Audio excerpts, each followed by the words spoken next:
ॐ सर्वमङ्गलमाङ्गल्ये शिवे सर्वार्थसाधिके शरण्ये त्र्यम्बके गौरी नारायणी नमोऽस्तुते। ॐ सर्वमङ्गलमाङ्गल्ये शिवे सर्वार्थसाधिके शरण्ये त्र्यम्बके गौरी नारायणी नमोऽस्तुते। ॐ सर्वमङ्गलमाङ्गल्ये शिवे सर्वार्थसाधिके शरण्ये त्र्यम्बके गौरी नारायणी नमोऽस्तुते। अब लोगों ने कहा इतना गोल्डन चांस कैसे छोड़ दें।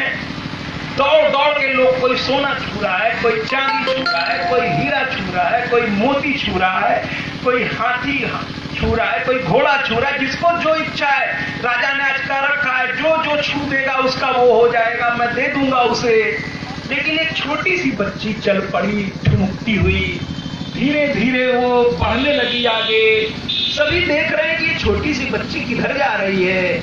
वो चलती चली जा रही है, चलती चली जा रही है और सीधे जाकर के राज सिंहासन के पास खड़ी हुई और दोनों अपने छोटे छोटे हाथ से राजा को ही पकड़ लिया। और जैसे ही राजा को पकड़ा, राजा का सब कुछ उसका हो। तो क्यों ना हम उस ब्रह्मांड की जननी को पकड़ लें, क्यों ये छोटी छोटी चीजों को पकड़ देंगे। अरे इसको पकड़ लेंगे तो फिर क्या अलग है, क्या अलग है। सब कुछ प्राप्त है और इसको प्राप्त करने के बाद कुछ प्राप्त करने की इच्छा भी नहीं रह जाएगी। मां प्रकट हो गई वहां भी। 5वीं बार देवी भागवत में मां का प्राकट्य हो रहा है। भैया आइए ना, स्वागत करेगा तालियों से, क्योंकि ये प्राकट्य और प्राकट्य की तरह नहीं है। मां का धाम आपके सामने प्रकट हो रहा है। मां के धाम का नाम है मणिद्वीप। मणिद्वीप, मणिद्वीप। तालियों से स्वागत करें मां के इस पवित्र धाम को, जहां जाने के लिए ब्रह्मा विष्णु महेश भी लालायित रहते हैं। ऐसे मणिद्वीप को प्रणाम करते हैं और जयकारा लगाते हैं। बोल जयकारा शेरावाली जय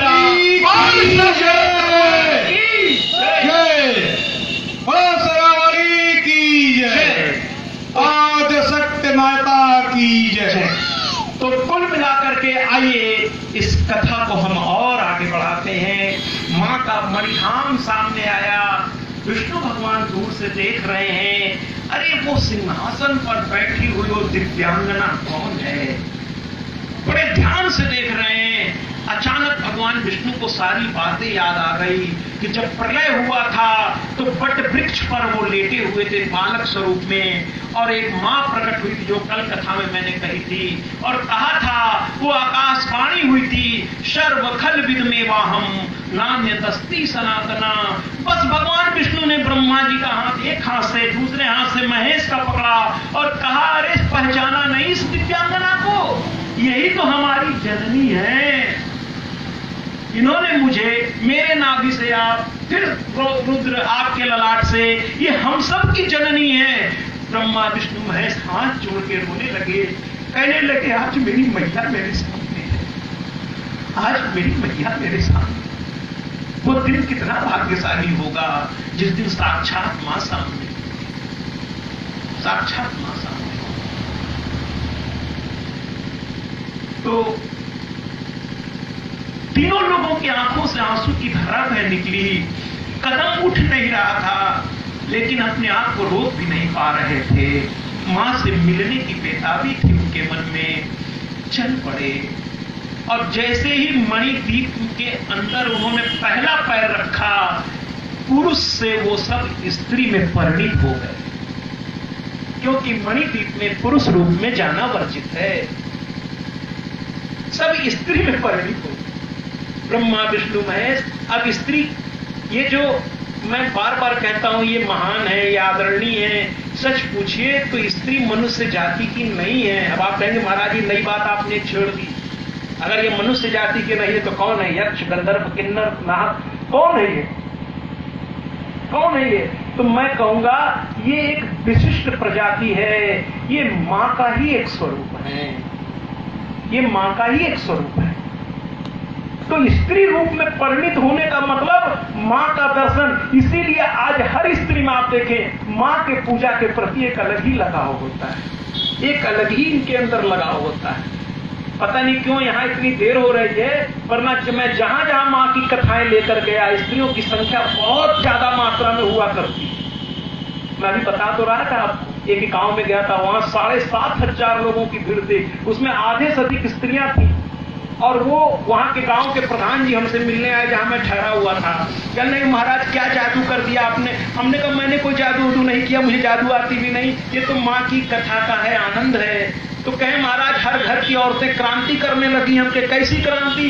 कहे जैसे ही 2 बजता, उसमें जाड़ा का समय था, 2 बजे कथा शुरू होती थी 5 बजे तक। कहे जैसे ही 2 बजने लगता औरतें घर का काम काज जहां का तहां रोक देती, करती आप जिंदगी भर तुम्हारे घर के कामे काज किए हैं, आज तो हम मैया की कथा सुनने जा रहे हैं और कोई रोकी होती ना हमका, और चल देती है, किसी की नहीं सुनती है, बस मैया की कथा सुनती है। अब 5 बजे से पहले कहती कोई काम नहीं, बस माँ की कथा सुनेगी। हमने कहा ये तो माँ की कथा का प्रभाव है, ये तो माँ की कथा का प्रभाव है। तो कहते हैं कुल मिलाकर के कि ये तीनों स्त्री वेश में हो गए और इसके बाद जो है माँ के चरणों में फूट फूट के रोने लगे। माँ के चरणों को जब देखा तो माँ के दाहिने पैर के अंगूठे के नाखून में, जरा समझने की कोशिश कीजिएगा, दाहिने पैर के अंगूठे के नाखून में ब्रह्मा विष्णु महेश को पूरे ब्रह्मांड का दर्शन हो गया। तालियों से जरा इसका स्वागत करिए कि माँ, ये पूरा ब्रह्मांड माँ के एक नाखून में समाया हुआ है साहब। पूरी माँ में क्या कुछ होगा जरा कल्पना तो करिए, कल्पना तो करिए। ऐसी शक्ति की उपासना हम कर रहे हैं। इसीलिए तो हम तो सीना ठोक के जहां भी जाते कहते हैं कि हम कथा सुनाते जग जननी जय मात की। ये उस माँ की कथा है, जननी जो ब्रह्मांड, जननी जो ब्रह्मांड, जननी जो ब्रह्मांड की। तो वो अंगूठे के नाखून में पूरा ब्रह्मांड देखकर ब्रह्मा विष्णु को चक्कर आने लगा। न जाने कितने ब्रह्मा उसमें बैठे हुए हैं, न जाने कितने विष्णु, कितने महेश उस अंगूठे के नाखून में सा सब रोने लगे। अंत में विदाई का समय आया। हर शुभ चीज का जैसे ये कथा शुरू हुई एक दिन समाप्त भी होगी, लेकिन इसकी यादें रह जाएंगी। और इस कथा के दौरान जो लोग जितना बटोर सकते हैं, ये ज्ञान की धारा है, ये मेरे द्वारा नहीं माँ की कृपा से बह रही है, जितना हो सके बटोर, फिर तो स्मृति शेष रह जाएगी। हाँ, इस कथा को आप YouTube पे देख सकेंगे। मैं आपको YouTube के अपने चैनल का नाम बता दे रहा हूं। ये कथा लाइव 117 देशों में जा रही है और बाद में एडिट करके YouTube पे, और YouTube पे मेरी जो पहले की कथाएं 54 घंटे की लगभग, उसमें कथा कोरोना काल के बाद की पड़ी हुई हैं। YouTube सर्च पे जाइए और सत्या जी महाराज कहिए, उस पे बोलिए या टाइप कर लीजिए SATY सत्या गैप देके JEEG और या गैप दीजिए MAHARAJ महाराज, और फिर YouTube पे आपको मेरी सारी कथाएं एक के बाद एक जितनी चाहिए देखिए, जी भर के देखिए। माँ की कथा है ये, और ये कथा भी 9 दिन समाप्त होने के बाद ये कथा भी एडिट होने के लिए जाएगी और हमारा ये पुत्र ही करेगा इसको एडिटिंग, क्योंकि ये खुद भी इंजीनियर है जैसा कि मैंने कहा। तो एडिटिंग करके YouTube पे कुछ दिनों के बाद इस कथा के समाप्ति के बाद डाल दी जाएगी, क्योंकि इस कथा के बाद 1-1 महीने की गैप में मेरी लगभग 9 कथाएं लगातार लगी हुई हैं, तो फिर थोड़ी हमारी व्यस्तता बढ़ जाएगी। और तो कहने का तात्पर्य ये है कि ब्रह्मा जी विष्णु और महेश वहां खड़े थे और अब विदाई का समय आने लगा। महेश क्या कहते हैं जरा सुनिएगा ध्यान से। शंकर भगवान क्या कहते माँ, अगर आपके पास रहने की शर्त यह है कि स्त्री बनना होगा, तो मैं आजीवन पूरा, जब तक मेरा इस पृथ्वी पर आपने निर्धारित कर रखा है, मैं हमेशा स्त्री वेश में ही रहना चाहता हूं, लेकिन मुझे आपका साथ छोड़ना मंजूर नहीं है। ब्रह्मा जी ने भी यही कहा, विष्णु भगवान ने कहा। मां मुस्कुराने लगी, कहीं स्त्री में रहने की तुम्हें जरूरत नहीं है, तुम मेरा साथ चाहते हो, मैं तुम्हें अपनी शक्ति प्रदान करती हूं। और भगवान विष्णु को उन्होंने लक्ष्मी प्रदान की। महालक्ष्मी सर्वप्रथम मां के शक्ति से प्रकट हुई, उसके बाद क्षीर सागर से प्रकट हुई है महाराज। वो बाद की बात है, वो कथा भी आएगी, बड़ी मजेदार है। लोग समझते हैं लक्ष्मी जी क्षीर सागर से प्रकट हुई, ऐसा नहीं है, वो बाद में हुआ है घटना। लक्ष्मी जी पहले मां से ही अलग होकर के एक अलग स्वरूप में मां ने प्रकट किया अपनी शक्ति को और विष्णु को आदेश दिया। और यहां मैं पतियों से एक बात कहना चाहती हूं, मां के इस आदेश को समझिएगा, हर पति के लिए है। मां क्या कहती है भगवान विष्णु से कि आज से मैं तुम्हें ये शक्ति देती हूं, मैं ये शक्ति देती हूं आज से तुमको, लेकिन एक शर्त है कि अपनी धर्म पत्नी का जाने अनजाने किसी भी परिस्थिति में, किसी भी स्वरूप में, कभी अपने वचन से, शरीर से या किसी भी व्यवहार से उसके साथ दुर्व्यवहार नहीं करना। कभी अपनी धर्म पत्नी के साथ दुर्व्यवहार, जहां तक मैं कहूंगा, हाथ जोड़ के आपसे कहूंगा, अगर उनसे कोई गलती हो जाए प्यार से समझा दीजिए। बहुत लोग तो बहुत लोगों के सामने बोल पड़ते हैं, मत करिए ऐसा। ये मां ने कहा है भगवान विष्णु से कि जिस दिन तुम मेरी शक्ति का अपमान करोगे उस दिन ये शक्ति तुम्हें छोड़कर वापस मुझ में आके विलीन हो जाएगी, वापस मुझ में विलीन हो जाएगी। इसी के बाद क्षीर सागर वाली घटना आती है। भगवान विष्णु से एक बार गलती हो चुकी है, वो आगे की कथा में मैं आपको बताऊंगा कि वापस विलीन हो जाएगी, तो इसका अपमान नहीं करना। कभी किसी का अपमान, अरे इस कन्या को जो आप लेके जब जाते हैं अपने घर, अपने पीछे अपने मायके को वो छोड़ देती है आपके लिए। सम्मान करिए इस चीज का, अपने माता पिता भाई बहन जिसके साथ बचपन गुजारा है। कहते ना ये गलियां ये चौबारा, यहाँ आना न दोबारा, है ना। बच्चियां चली जाती हैं। कल मैंने कहा था, पिताओं को हाथ जोड़ के कहा था कि कन्यादान का मतलब समझिए महाराज। कन्यादान का मतलब ये नहीं है कि आपने कन्या का दान कर दिया। अरे कन्या कोई वस्तु है क्या जिसका आपने दान कर दिया? कन्यादान का मतलब कन्या का दान नहीं होता, नहीं होता भैया। कन्यादान का मतलब गोत्र का दान होता है, गोत्र का दान होता है। अगर कोई बात अच्छी लगा करे तो तालियों से उसका स्वागत भी करिए। मुझ तक पहुंचे कि आप तक मेरी बात पहुंच रही है, आप मेरी बात समझ पा रहे हैं, मैं इसमें सफल हो पा रहा हूं कितना, वो आपकी तालियां मुझे बताती रहती हैं। क्योंकि मैं आया ही हूं कुछ बातों को आप तक शेयर करने, केवल कथा सुनाने। एक राजा रानी की मैं बार बार कह रहा हूं, वो ये कथा नहीं है, कथा कुछ सिखाती है। तो कन्यादान माने किसी अपनी कन्या का आपने दान नहीं किया, आपका अधिकार कोई छीन नहीं सकता। आप उसके पिता थे, पिता हैं, पिता रहेंगे मरते दम तक। वो अधिकार आपसे कोई ले नहीं सकता, चाहे वो उसके ससुराल के लोग ही क्यों ना। हाँ, ससुराल में बेदखल एकदम अंदर जाके बिना मतलब नहीं प्रवेश करना चाहिए, उनका अपना जीवन शैली ठीक है। लेकिन जहां आपके कन्या के अस्तित्व का सवाल आ जाए, आप पिता बन के खड़े हो जाइए, क्योंकि उस समय उसकी आंखें आपको ढूंढती हैं, उस समय उसकी आंखें आपको ढूंढती हैं कि मेरे पिता कहां हैं, शादी करके भूल गए क्या मुझको। ऐसा मत करिए, उसके रोए से बददुआएं निकलेंगी। वो मुंह से तो कुछ नहीं बोलेगी, लेकिन रोए से बददुआ निकलेगी, और ये बददुआ आपको लग जाएगी, आपके पूरे परिवार को। तो उसके दुख में दौड़ के खड़े हो जाइए, अकेला मत छोड़िए उसको। हाँ, जहां वो गलत है उसको समझाइए कि तुम यहां गलत हो, यहां मैं तुम्हारा साथ इस रूप में नहीं दे पाऊंगा, पहले अपनी गलती को सुधारो, गलत में उसका साथ मत दीजिए। लेकिन जहां वो सही है, उसे प्रताड़ित किया जा रहा है, तो वहां खड़े हो जाइए और उसके कंधे पर, उसके सर पर हाथ रख के कहिए, अभी तेरा पिता जिंदा है, चिंता क्यों करती है तुम? तेरा भाई अभी है, चिंता क्यों करती है तुम? क्यों करती है चिंता? तू अनाथ नहीं है, तेरे पिता हैं, तेरे भाई हैं, तेरा पूरा खानदान है, मायके का दरवाजा तेरे लिए बंद नहीं है। बस समाज की एक मर्यादा है, तेरा अपना घर ससुराल है, तुझे वहां रहना होगा, उसे सजाना संवारना होगा। लेकिन जब जब तुझे जरूरत होगी, मायके का हर दरवाजा बाहें फैला कर कहेगा, आ मेरी बिटिया, हाँ तेरे लिए दरवाजा कभी बंद नहीं। क्या ये बात आपको अच्छी नहीं लग रही? अगर अच्छी लग रही तो तालियां बजाइए। तो कहने का तात्पर्य यह है कि अपनी कन्या को कभी अकेला मत छोड़ो। हाँ, बेवजह उसके घर गृहस्थी में दखल अंदाजी मत करिए, लेकिन उसे अकेला भी मत छोड़ो। ऐसा नहीं कि आपका अधिकार संपन्न।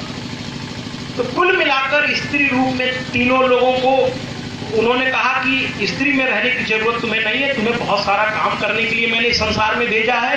एक को राजसी गुण दी है, एक को सात्विक गुण दी है, एक को तामसी गुण दी है। तो तुम्हें प्रकृति की संरचना करनी है। तुम्हारा यहां बैठने से काम नहीं चलने वाला, तो तुम्हें जाना होगा अपने अपने लोक में और वहां से प्रकृति के संचालन को निभाना होगा। एक रचना करेगा, एक पालन करेगा और एक जरूरत पड़ने पे संहार, क्योंकि जब तक पुरानी चीज खत्म नहीं होगी नई चीज आएगी कैसे? अकबर ने एक बार बीरबल से कहा, क्या अच्छा होता कि इस दुनिया में हर आदमी अमर होता। बीरबल ने कहा, महाराज बिल्कुल अच्छा नहीं होता। कहे क्यों? कहे अगर आपके अब्बा जान नहीं मरे होते तो आप इस सिंहासन पर कैसे आते? परिस्थितियां बदलती हैं, लोग बदलते हैं, तभी तो परिस्थितियों के, जब व्यक्ति शासन बदलता है भैया, व्यक्ति बदलता है तो वो अपनी सोच को लेकर सामने आता है। परिवर्तन के लिए कभी कभी बदलाव आवश्यक होता है, बदलाव आवश्यक होता है। वरना अगर एक ही व्यक्ति गद्दी पर बैठा रहेगा, वो अपनी सोच से चलता रहेगा, चलता रहेगा, चलता रहेगा, चलता रहेगा, उसकी कुछ सोच बहुत अच्छी होगी, इसमें कोई दो राय नहीं है, लेकिन कोई भी व्यक्ति अपने में पूर्ण नहीं होता। इसलिए कभी किसी और योग्य व्यक्ति को भी एक बार देखना चाहिए, फिर उससे भी इस संसार परिवर्तन एक नियम है। पानी का जो जल, देखिए अगर जो पानी, जो जल एक जगह स्थिर रहता है उसमें बदबू आ जाती है, और जो बहता हुआ होता है उसमें कभी भी जल्दी दुर्गंध नहीं आती। और अगर बहते पानी में दुर्गंध आ रही है तो ये हमारे आपके दुष्कर्मों का परिणाम है। हम गंगा को भी अशुद्ध करने में पीछे नहीं हट रहे हैं, तो बाकी नदियों की तो बात ही छोड़ दी। नाले नालियां न जाने कहां कहां की गंदगी उसमें डाले चले जा रहे हैं, जो पाप। अभी कथा आएगी आगे, माँ की कथा, तो मैं एक गीत आपको सुनाना चाहूंगा उस समय, अभी तो नहीं, कि मानो तो मैं गंगा माँ हूं, न मानो तो बहता पानी, न मानो तो बहता पानी। लेकिन ये पाप नाशनी है, इसको शुद्ध रखिए। गंगा का दर्शन, कहते ना, दर्शन मात्रेण मन कामना पूर्ति, जय मां गंगे, जय मां गंगे, जय मां गंगे। दर्शन मात्रेण, सिर्फ दर्शन मात्र से मनोकामना की जो पूर्ति कर दे, ऐसे मां गंगा में हम अशुद्धि बहा कैसे सकते हैं? कैसे बहा सकते हैं? भगवान विष्णु को लक्ष्मी देने के बाद उन्होंने ब्रह्मा जी की ओर देखा और कहा कि मेरी शक्ति, ये सरस्वती मैं तुम्हें प्रदान करती हूं। महासरस्वती उन्होंने अपने शक्ति से प्रकट किया और ब्रह्मा जी को सरस्वती प्रदान कर दी। और उनको भी यही कहा, मेरे शक्ति का अनादर नहीं करना, वरना ये शक्ति तुम्हारा साथ छोड़ देगी। और इसके बाद महेश को उन्होंने देखा मुस्कुराकर और कहा, मैं तुम्हें अपनी एक शक्ति महागौरी के रूप में, महाकाली के रूप में तुम्हें प्रदान करती। और ये कहकर तीनों को अपनी शक्तियों से विभूषित किया। अब सभी लोग युगल में हो गए, जोड़े में हो गए, पति पत्नी के रूप में हो गए। अब प्रकृति की रचना तो होनी ही थी, प्रकृति की रचना तो अब होनी ही थी। अब तीनों से कहा, अपने अपने लोक में जाइए, सर्वप्रथम अपने लोक की रचना कीजिए और भी प्रकृति के सारे तत्वों की रचना प्रारंभ कीजिए। और मैं यहाँ से पृथ्वी को छोड़ती हूँ। और माँ ने पृथ्वी को छोड़ा, पृथ्वी समुद्र में जाकर स्थिर हो गई। माँ ने वहां से अचला शक्ति भेजी, पृथ्वी अचल हो गई। फिर माँ ने वहां पर्वतों को कील के रूप में स्थापित किया, जिससे पृथ्वी स्थिर हो गई। महाराज, और उसके बाद ब्रह्मांड की रचना प्रारंभ हुई, पूरे सृष्टि की रचना प्रारंभ हुई और इसी के साथ वो लोग वहां से लौटने लगे और विमान पे जैसे ही आए वो पुनः पुरुष रूप में हो गए। ब्रह्मा अपने स्वरूप में, विष्णु अपने स्वरूप में, महेश अपने स्वरूप में आ गए। तीनों अपने अपने स्वरूप में आ गए महाराज, तीनों अपने अपने स्वरूप में आ गए। और इसी के साथ इस कथा को भी हम पूर्ण करते हैं। जरा पहले भक्त की कथा की ओर प्रवेश करते हैं। और वो पहला भक्त कौन? हमारा सत्यव्रत। कैसे इसका जन्म हुआ, कैसे मां का भक्त बना, आइए देखते हैं कौशल देश में आज क्या हो रहा है। कौशल देश में एक ब्राह्मण है जिनका नाम देवदत्त है, निसंतान है, उनकी कोई संतान नहीं है। वो ऋषियों के समूह को आमंत्रित करते हैं। पहले के जमाने में हर कुछ देखिए अनुष्ठान के द्वारा होता था, आजकल हम लोग इसको मानना बंद कर दिए। पूजा पाठ हमें कहते ना समय नहीं हमारे पास। ताज्जुब होता है जिसने हर क्षण ये एक सांस आपकी निकली वापस वो सांस वापस आएगी इसकी गारंटी नहीं है। और अगर ये बार बार आ जा रही है तो ये शक्ति भी मां की ही शक्ति है, ये सांस लेने की शक्ति। और जिसने हमें इतना कुछ दिया, हम लोग आरती में कहते हैं ना, तेरा तुझको अर्पण क्या लागे। ओम जय जगदीश अक्सर घरों में गाया जाता है, कहते हैं तेरा तुझको अर्पण क्या लागे मेरा। और हम लोग कितना भाव से गाते हैं, तन मन धन सब है तेरा, स्वामी सब कुछ है तेरा, तेरा तुझको अर्पण, तेरा तुझको अर्पण क्या लागे मेरा। ओम जय जगदीश हरे। हम लोग कितनी बातें करते हैं कि तन मन धन सब तेरा, क्या लागे मेरा। लेकिन अभी कोई मूर्ति की स्थापना करने के लिए, कोई यज्ञ अनुष्ठान करने के लिए आपके दरवाजे पहुंच जाए तो आप कहेंगे भैया कहाँ से सुबह सुबह आ गए, इसमें कोरोना काल में हम लोग बड़े परेशान हैं, कहाँ है पैसा, घर नहीं चल पा रहा है, कहाँ है पैसा। और अभी आप आरती करके निकले, तन मन धन सब है तेरा। शास्त्र क्या कहता है? शास्त्र कहता है कि आप अपने कमाई का, देखिए शास्त्र कितना अच्छा तरीके से, हम लोग उसको ध्यान ही नहीं देना चाहते। प्रत्येक दशांश आपके अपनी कमाई का दशांश, केवल 10% गवर्नमेंट टैक्स के रूप में 30-40% ले रही है। और ये नहीं कहते कि यहीं खर्च कीजिए, मैं नहीं कह रहा हूं कि यहाँ कीजिए, मैं औरों की तरह कहूंगा नहीं कि ये दान होगा, मैं कहने ही नहीं आया, मेरी कथा में दान कहा ही नहीं जाता। मैं तो सिर्फ आपको रास्ता दिखा रहा हूं कि आपके गांव में अगर कोई पूजा पाठ हो रही हो, आपके बगल में कोई मंदिर हो, धूल धूसरित हो रहा हो, उसका देख रेख नहीं हो रहा हो, तो क्यों ना गांव के कुछ लोग मिल जाए। मैं तो ये कहने आया हूं, मेरी कोई गौशाला नहीं है, मेरा कोई अनाथ आश्रम नहीं है, मेरा कोई, मेरी किसी कथा में, एक कथा में मैं उठा, वहां के बहुत आदरणीय व्यक्ति खड़े हुए और कहे आपकी कथा की एक बात मुझे बहुत अच्छी लगी। हमने कहा क्या? कहे 4 घंटे में सिर्फ आपने कथा कही, कथा के बीच एक बार भी किसी चीज के लिए दान इत्यादि आपने के मुंह से निकला ही नहीं। हमने कहा मुझे चाहिए ही नहीं, मुझे चाहिए ही नहीं, क्योंकि उसकी व्यवस्था अलग है, उसके लिए अलग लोग हैं। मैं तो एक दिशा निर्देशक का काम करता हूं मां की कृपा से, उसके आदेश से। मेरा काम है सिर्फ दिशा बताना, अब उस पर चलना उनका काम है। मैं क्यों कहूं कि यहाँ दीजिए या वहां मत दीजिए, मैं ये कहने आया ही नहीं। मैं तो सिर्फ ये कहने आया हूं कि अगर आपके गांव का कोई मंदिर मतलब टूट फूट रहा हो या उसका देखभाल नहीं हो रहा हो, 2-4 घर के लोग मिल जाइए या 7 घर के लोग मिल जाइए और आपस में पारी पारी करिए। सोमवार को तुम देख लेना, मंगल को हमारा परिवार देख लेगा, बुध को तुम्हारा परिवार देख लेगा। लेकिन ये माँ के मैया का जो ये मंदिर है ना, इसकी ज्योति बुझनी नहीं चाहिए, ये जगमगाता रहना चाहिए। इसमें सुबह शाम धूप दीप अगरबत्ती की खुशबू आनी चाहिए। माँ का कोई मंदिर सुना न रहे, और माँ का क्यों, कोई भी मंदिर बिना घंटा घड़ियाल के सुना न रहे। अगर आपको ये बात अच्छी लग रही हो, बस इतना ही कहने आया।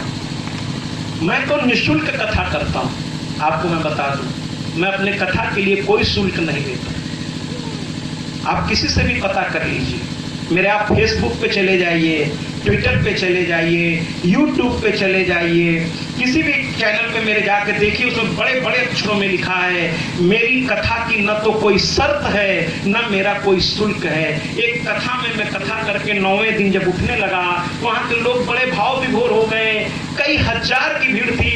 उसमें से जो बहुत आदरणीय लोग थे वो खड़े होकर वहीं से बोलने लगे, महाराज आपकी दक्षिणा क्या है? मैंने कहा मैं भैया थोड़ा ज्यादा लालची हूँ, मेरा दक्षिणा बहुत बड़ा है।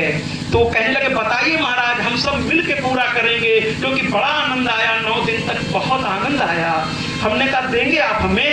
कहे हाँ। तो कहे, हमने कहा एक प्रण दीजिए, पहली दक्षिणा मेरी, कि जो कुछ कथा में मैंने कहा है उसमें से जो बात आपको अच्छी लगी हो उसे अपने पास रख लीजिएगा, उसे भूलिएगा। ये मेरी पहली दक्षिणा। कहे दूसरी, हम कहे आपके गांव का मंदिर चाहे वो किसी का हो, आज के बाद उस पर धूल नहीं पड़नी चाहिए, वो चमकता रहे, उसमें दिया जलता रहे, अगरबत्ती धूप की खुशबू फैलती रहे, उसमें ऐसा व्यवस्था कीजिए कि लगे कि यहाँ का इष्ट यहाँ पर विराजमान है। ये मेरी दूसरी दक्षिणा है, इसके अलावा मेरी कोई दक्षिणा नहीं। बाकी श्रद्धा से लोग रख देते हैं, मैं मना नहीं करता, क्योंकि किसी की श्रद्धा का अपमान नहीं करता, और लेकिन उस पैसे को भी मैं कथा को आगे बढ़ाने में ही खर्च करता हूं। मेरी व्यक्तिगत कोई दक्षिणा नहीं। हाँ, जो मेरे साथ स्टाफ होते हैं उनका अपना होता है, क्योंकि उनकी वो रोजी रोटी है, उनका होता है। लेकिन मेरी व्यक्तिगत, मेरी कथा कराना बहुत सरल है। मैंने तो कहा है, किसी भी गांव में कोई भी व्यक्ति माँ का दरबार सजाइए, मुझे केवल एक फोन की दूरी पर मैं आपसे हूं, बस विनती इतनी है कि मेरे पास उस दिन वो डेट खाली हो। एक फोन करिए, मैं दौड़ के आऊंगा आपके पास।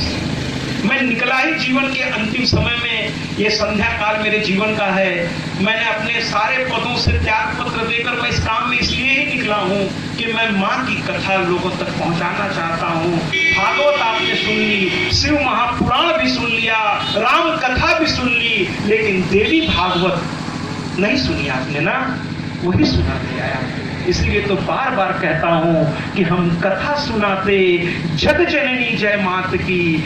अरे ये उस माँ की कथा है जो जननी ब्रह्मांड की। और इसी के साथ सारे देवता अपने अपने स्थान की ओर प्रस्थान किए। पंडित जी से निवेदन है कि अब आरती करें और आगे की कथा सत्यव्रत की कथा जपो आदि शक्ति की संसार सारम भुजगेन्द्रहारं सदा वसन्तं हृदयारविन्दे भवं भवानी सहितं नमामि।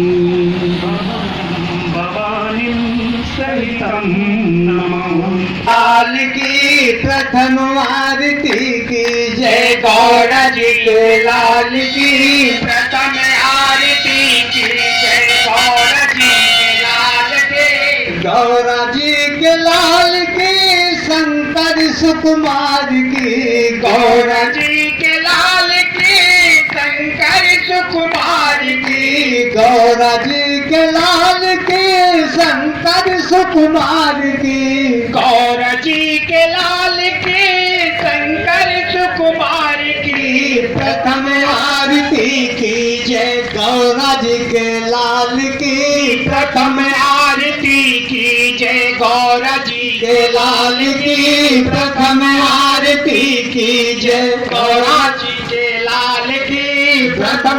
से पहले विष्णु से पहले, ब्रह्मा से पहले, विष्णु से पहले, ब्रह्मा से पहले, विष्णु से पहले, ब्रह्मा से पहले, विष्णु से पहले, शंकर से पहले श्री शंकर सुकुमार की, शंकर से पहले श्री शंकर सुकुमार की प्रथम आरती की जय, गौरा जी के लाल की प्रथम आरती की जय गौरा जी के लाल की प्रथम आरती की जय गौरा जी के लाल की प्रथम आरती की जय गौरा जी के लाल की चंदा से पहले सूरज से पहले चंदा से पहले